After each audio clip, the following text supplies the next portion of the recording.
Дојдовме во твојата винарија, можеш ли да ни ја објасниш процедурата, како и налог, што значи кога ќе се купи грозето и ќе се стави виното во чаша?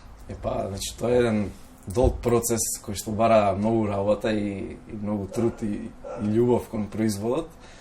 И у кратки црти можам да ви кажам дека една од најбитните работи е да се одбере пред се добро грозје, за да може да се направи добро вино. Што ние во нашава винарија располагаме со мали количини, имаме така поголем диверзитет на производи и најбитно нешто ни е квалитетот.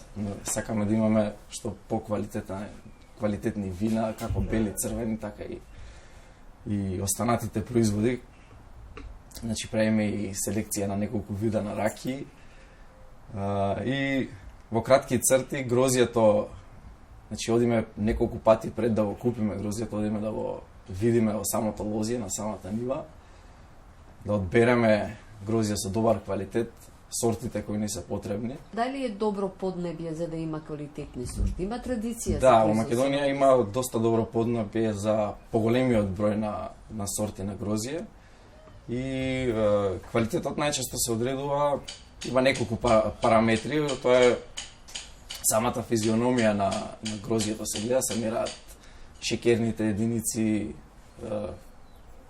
количината на винска киселина во грозјето и местото е исто така многу битно, локацијата на која е подигнат самиот насад на винови лози и битна е посветеноста на лозарите, на луѓето кои што го одгледуваат грозјето, дали се фокусирани на квалитет или на квантитет. Зависи каков производ они нудат и нашата задача како енолози, кои еве конкретно во мојот случај кој немаме наши посади на грозје, кои ние си окупуваме грозјето фактички, битно е да соработуваме со луѓе кои имаат посветеност и кои имаат слична идеја кон нас, идеја да се направи добар производ. Кога ќе дојде грозјето дома, веќе е одбрано, што натаму? Грозјето кога ќе дојде дома, битно е што побрзо да се преработи, за да не стои, да не отстојува, да не се расипува. Грозјето најпрво, во зависност дали е бело грозје или црвено грозје, има мала разлика во како да кажам, во постапката на производството на виното, али генерално првото нешто што се прави е грозјето се меле во мулјача, која што ги дроби зрната и во исто време ги отстранува дршките од грозјето. Потоа, иначе на тој начин се создава една гроздова каша, односно народски кажано комиње, тоа го викаат. Таа гроздова каша подоцна се полни во садови за ферментација, направени од инокс, во иноксни цистерни за ферментација и следува процесот на ферментација на грозјето, односно претварање на грозјето од гроздова шира во алкохолен производ, во вино. По процесот на ферментација грозјето се отцедува, односно се испресува од сувата материја, од зрната и од вишпите и се вади течниот дел на комињето, односно така се добива виното. Младиот македонски енолог Мирон Тасевски минатата година престојуваше во Нов Зеланд, каде помина обука и исцрпи нови искуства. Јас бев да работам во Нов Зеланд минатата година во периодот од февруар до јуни, бидејќи во тој период од годината во Нов Зеланд е есента, односно тогаш има бербата на грозје. И карактеристично за регионот во кој што работев, тој се вика Малборо Region, односно во Малборо највеќе тој регион е најпознат по производство на бели вина од сортата Sauvignon Blanc и карактеристично за тој регион е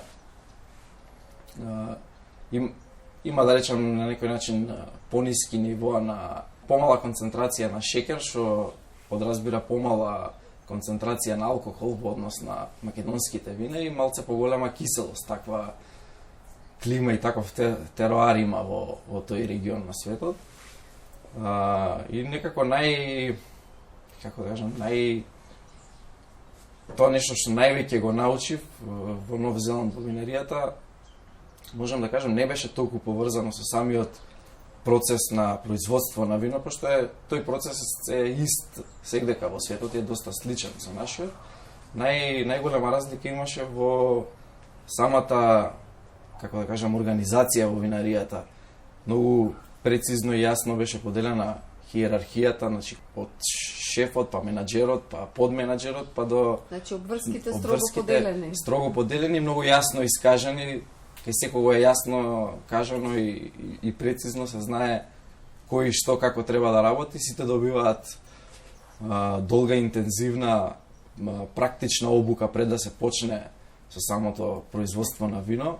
Таа обука може да трае и до 4-5 недели и на секого му е многу јасно и лесно на некој начин да се ја врши својата работа и својата зададена функција. Кажува дека во сопствената винарија произведува вино и ракија, производи од повеќе сорти на грозје кои веќе се барани на домашниот пазар. Ние во нашата винарија до сега правиме неколку сорти на вина. Имаме 3 сорти на бели вина, тоа се италијански ризлинг, шардоне и темјаника. И од црвени вина правиме вранец, каберне совиньон не барикиран и каберне совиньон барикиран, односно одлежан во француски дабови буриња. Исто така покрај вината правиме и 4 вида на ракии. Тие се оваа позната македонска жолта лозова ракија, која исто така одлежа на 2 години. Но правиме и лозова ракија бела, односно таа е таква ароматична бела ракија од сортата на грозје Хамбург.